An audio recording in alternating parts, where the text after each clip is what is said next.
आज क्वेश्चन करेंगे LCM HCF. दो संख्याओं का लघुत्तम समावर्तक उसके महत्तम समावर्तक के 56 गुना है तो उसका एचसीएम और एलसीएम का योग 1710 है। यदि दोनों संख्याओं में से एक दे रखी है 240 तो हमें दूसरी संख्या बतानी है।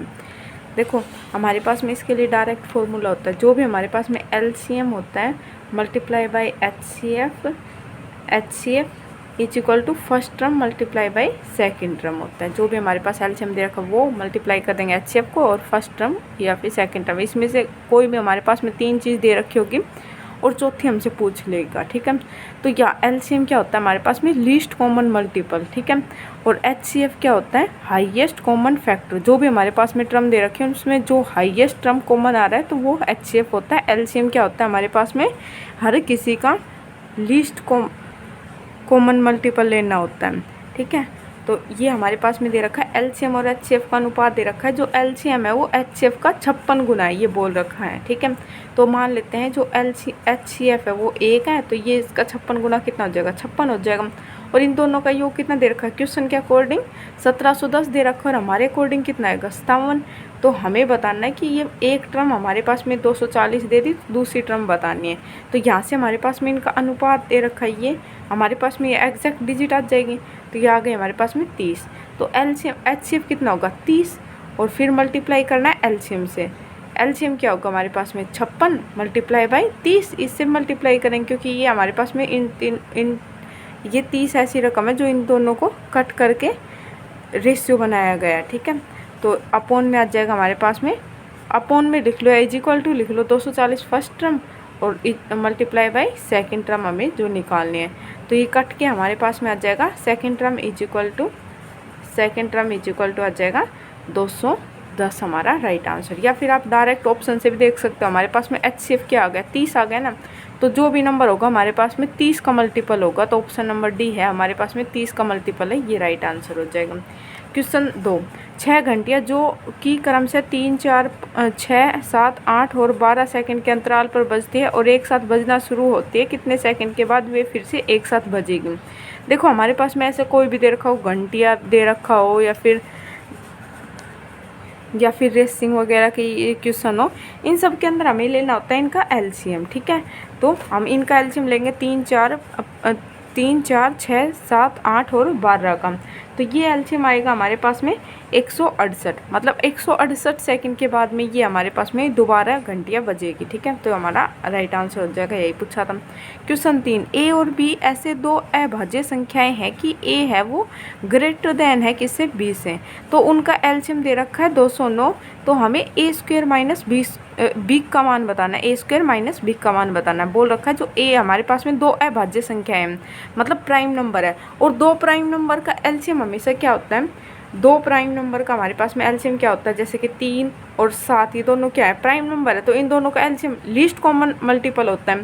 तो इन दोनों का सबसे पहला कॉमन मल्टीपल क्या होगा जो इन दोनों के अंदर आएगा, वो आएगा हमारे पास में इन दोनों की मल्टीप्लाई मतलब 21 आएगा। तो ऐसे ही हमारे पास में दो प्राइम नंबर दे रखे हैं। ठीक है, उन दोनों का मल्टीपल कितना आ रहा है हमारे पास में 209 दे रखा है, 209 दे रखा है।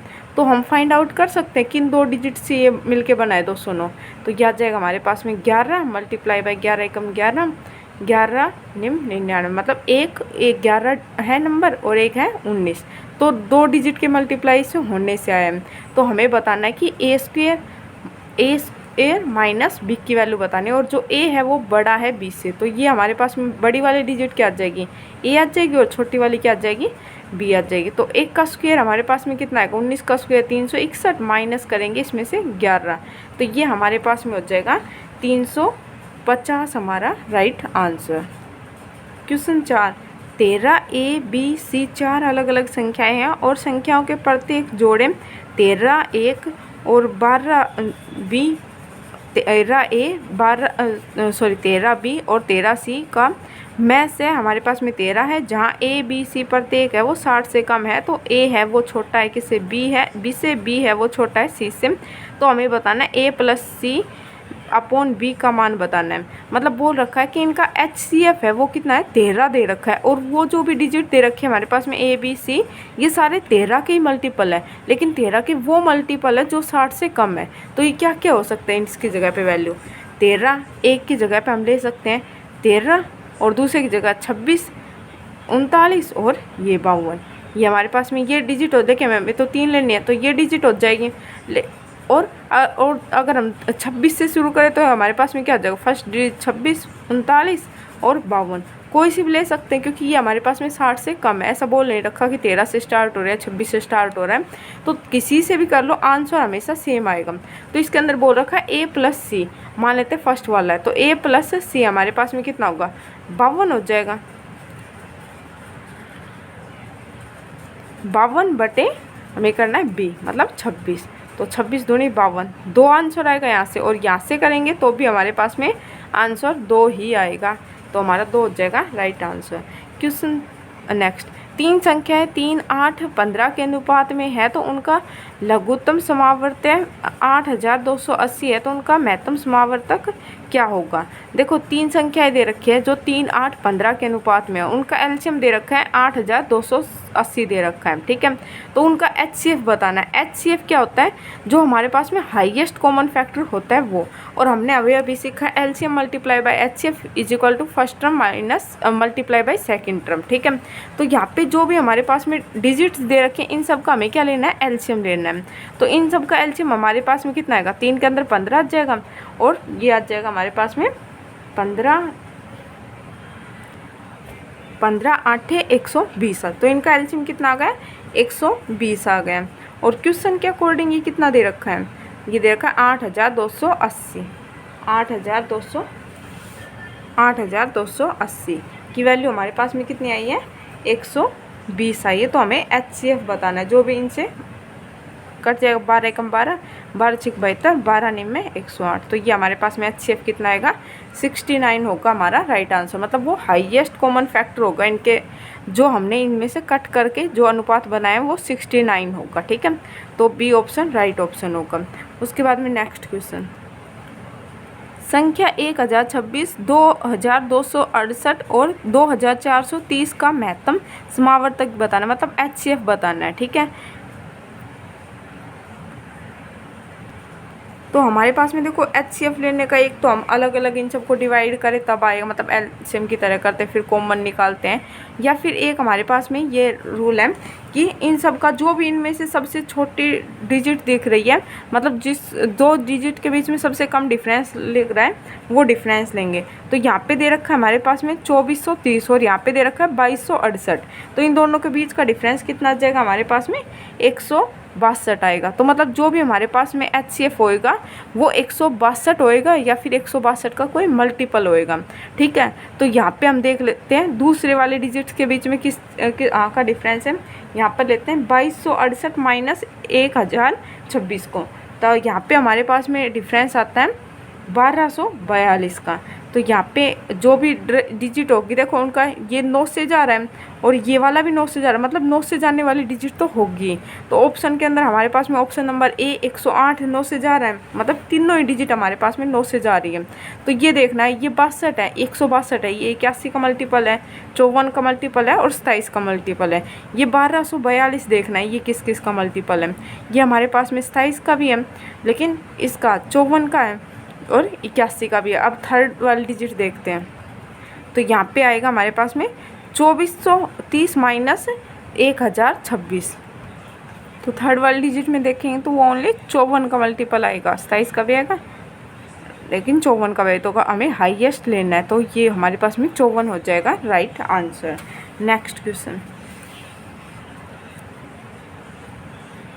2 या 2 से अधिक संख्याओं का एचसीएफ उच्च अधिकतम संख्या है जो दी गई, मतलब हमें बताना है कि ये 22वां सॉरी यहाँ से स्टार्ट है, निम्न में से सही कथन चुनना है, ठीक है। तो ऑप्शन नंबर ए देखते हैं, एचसीएफ दी गई संख्याओं का सबसे छोटा सामान्य गुणज होता है, सबसे छोटा नहीं होता, सबसे बड़ा होता है, तो ये गलत हो गया। ऑप्शन 2 या 2 से अधिक संख्याओं का एचसीएफ एक उच्चतम संख्या है जो दी गई सभी संख्याओं को पूर्णतः विभाजित करती है। हाँ भाई, हाईएस्ट कॉमन फैक्टर होता है और वो सभी जितनी भी संख्या दे रखी है उनको पूर्णतः विभाजित करता है, ये बात सही है, तो हमारा ये हो जाएगा राइट आंसर, ठीक है। आगे भी देख लेते हैं, बाकी वो तो गलत, ये सही तो आ चुका हमारे पास में। एचसीएफ को सबसे छोटे सामान्य भाजक भी कहा जाता है, सबसे छोटा नहीं सबसे बड़ा कहा जाता है। एचसीएफ की अभाज्य गुणनखंड विधि में दी गई सभी संख्याओं के गुणज सूचीबद्ध होते हैं, नहीं ये एलसीएम के अंदर होता है सभी, मतलब जो भी प्राइम नंबर उन सबका मल्टीप्लाई एलसीएम आता है, एचसीएफ उन सबका कितना आता है 1 आता है। ठीक है। क्वेश्चन 23, दो संख्याओं का योग अगर 18 है, उनका महत्तम समावर्तक और लघुत्तम समावर्तक का क्रम से 3 और 54 है, तो उनके व्युत्क्रमों का योग क्या होगा। व्युत्क्रम मतलब उसका बताना, हमें रेसिप्रोकल का सम बताना है, जो डिजिट्स दे रखे हैं उनका योग, मतलब कि दो संख्या हमने मान ली ए और बी है, उन दोनों का योग कितना दे रखा है 18, उनका एलसीएम और एचसीएफ दे रखा है 54 और 3 दे रखा है, तो हमें ए 1/a प्लस में 1/b का मान बताना है। ठीक है। तो हमें क्या निकालना है, देखो 1/a प्लस 1/b निकालना है। अगर इसे सिंपल करेंगे तो इनका एलसीएम कितना आ जाएगा ए बी, और ऊपर करेंगे तो b प्लस a आएगा। ठीक है। और क्वेश्चन के अंदर दे रखा है a plus b is equal to 18 दे रखा है, और एलसीएम और एचसीएफ दे रखा है, एलसीएम दे रखा है 54 और एचसीएफ दे रखा है 3। ठीक है, ये दे रखा है, यही दे रखा है। अब देखो हमारे अकॉर्डिंग जो भी है, अब देखो a प्लस बी लिखो है, b प्लस ए लिखो, बात तो बराबर है। तो यहाँ पे हमारे पास में a प्लस बी कितना आ गया 18, यहाँ पे वैल्यू पुट कर देंगे 18, और a b क्या होता है, मतलब मल्टीप्लाई क्या होती है हमारे पास में जो भी होता है, a मल्टीप्लाई बाई 2 क्या होता है एलसीएम और एचसीएफ की मल्टीप्लाई। तो एलसीएम कितना दे रखा है 54, 54 मल्टीप्लाई बाई 3 कर देंगे, 54 मल्टीप्लाई बाई 3 कर देंगे, तो ये 3 छिंग 18, 6 निम 54, मतलब 1/9 आ जाएगा हमारा राइट आंसर। ठीक है। अगला क्वेश्चन 4.08 और 6.63 का महत्तम समावर्तक ज्ञात करना है। तो इन दोनों का डिफरेंस लेंगे, इन दोनों का डिफरेंस हमारे पास में कितना आएगा, दोनों का मतलब क्या दे रखा है 6.63 दे रखा है, और यहाँ पे दे रखा है 4.08 दे रखा है, तो 2 5 और ये 5 और यहाँ पे आ जाएगा 2, मतलब 2.55 आया है। तो 2.55 है, तो मतलब इसी या तो 2.55 इनका एचसीएफ होगा या फिर इसका कोई मल्टीपल, तो यहाँ पे एक ही इसका मल्टीपल है 0.51, तो यही हो जाएगा इसका राइट आंसर। नेक्स्ट क्वेश्चन, दो संख्याओं का एचसीएफ 17 है, उनका एलसीएम के अन्य दो गुणज दे रखे 11 और 19, तो दोनों संख्याओं में छोटी संख्या में बताने क्या होगा। अब देखो हाईएस्ट कॉमन फैक्टर उन दोनों टर्म्स के अंदर क्या आ रहा है 17 आ रहा है, और एलसीएम के दो अन्य गुणनखंड दे रखा है, मतलब पूरा एलसीएम क्या होगा 17 मल्टीप्लाई बाई 11 मल्टीप्लाई बाई 19, यही होगा। ठीक है। तो उसके बाद में हमारे पास में दोनों संख्याओं में छोटी संख्या कौन सी होगी। अब एचसीएफ को अगर इन डिजिट से मल्टीप्लाई कर देंगे तो हमारे पास में वो संख्या आ जाएगी, तो सब छोटी संख्या बतानी, तो 17 को अगर 11 से मल्टीप्लाई करेंगे तो हमारे पास में आ जाएगा 187 ही हमारे पास में छोटी संख्या होगी। अगर बड़ी पूछ रखी होती तो 17 मल्टीप्लाई बाई 19 कर देते हैं, वो हो जाता हमारा राइट आंसर। ठीक है। अगला क्वेश्चन, यदि दो संख्याओं का एलसीएम और एचसीएफ क्रम से 12 और 2 है, तो इन दोनों संख्याओं का मध्यानुपाती ज्ञात करना, मतलब कि मीन प्रोपोर्शनल ज्ञात करना। मीन प्रोपोर्शनल मतलब इन दोनों की मल्टीप्लाई करके इन दोनों का रूट लगाना है, तो इन दोनों की मल्टीप्लाई करके इन दोनों के ऊपर रूट लगाएंगे, तो ये कितना जगह 12 दूनी 24, और 24 को कितना लिख सकते हैं हम 2√6, तो हमारा हो जाएगा राइट आंसर 2√6 हो जाएगा right answer. Okay, thank you.